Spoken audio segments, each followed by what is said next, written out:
গতবারের আইপিএল এ কেকেআর এর সবচেয়ে দুর্বলতা ছিল ফাস্ট বোলিং নিয়ে। বিশেষ করে মিচেল স্টার্ক দল ছাড়ার পর কেকেআর এর পেস বিভাগ একেবারে ভেঙে পড়েছেন। পাওয়ার প্লেতে উইকেট নেই, তেজ ওভারে রান আটকানোর মতো কোনো খেলোয়াড় নেই। ভাই এই অবস্থায় কেকেআর ম্যানেজমেন্ট এমনই একটা সিদ্ধান্ত নিয়েছে তাদের লক্ষ্য এখন রয়েছে মুস্তাফিজুর রহমান। হ্যাঁ, বাংলাদেশে এই কাটার মাস্টার যিনি আগের বছরে মেগা অপশনে আনসোল যাওয়ার পরে কিন্তু পরে দিল্লি ক্যাপিটালস তাকে সুযোগ দেয়, কিন্তু সেখানে মুস্তাফিজুর নিজেকে প্রমাণ করে দেয় তিনি কত বড় মঞ্চের একজন খেলোয়াড়।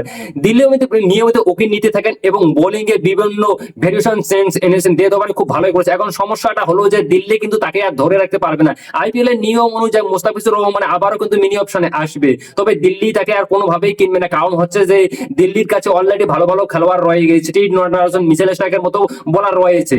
দিল্লি তাই তাকে আর টানবে না।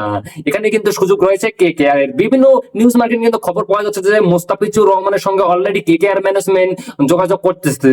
তাই কিন্তু মুস্তাফিজুর রহমানকে যদি কেকেআর এ আসে তাহলে কেকেআর এর জন্য কিন্তু একটা বিশেষ সুবিধা এনে দিবে মনে হয়। কেন এই জায়গায় কিন্তু মনে হয় ভীষণ ভাবে কেকেআর নড়ে চড়ে বসেছে, কারণ দিল্লি তাকে নিতে পারবে না। কেকেআর এর কিন্তু ব্যাপক সুযোগ রয়েছে। আর কোনো বাংলাদেশি খেলোয়াড়কে হয়তো লক্ষ্য করেছি আমরা আগের বছরে, কিন্তু কেউ কোনো দল কিনতে চায়নি, অথচ কোনো দলে নেই। পর বছরে মিচেল স্টার্কের পরিবর্তে নিয়েছিল দিল্লি ক্যাপিটালস। এখন প্রশ্নটা হচ্ছে যে মুস্তাফিজুর রহমান যদি কেকেআর এ আসে তাহলে কি সেটা কেকেআর এর জন্য ভালো হবে?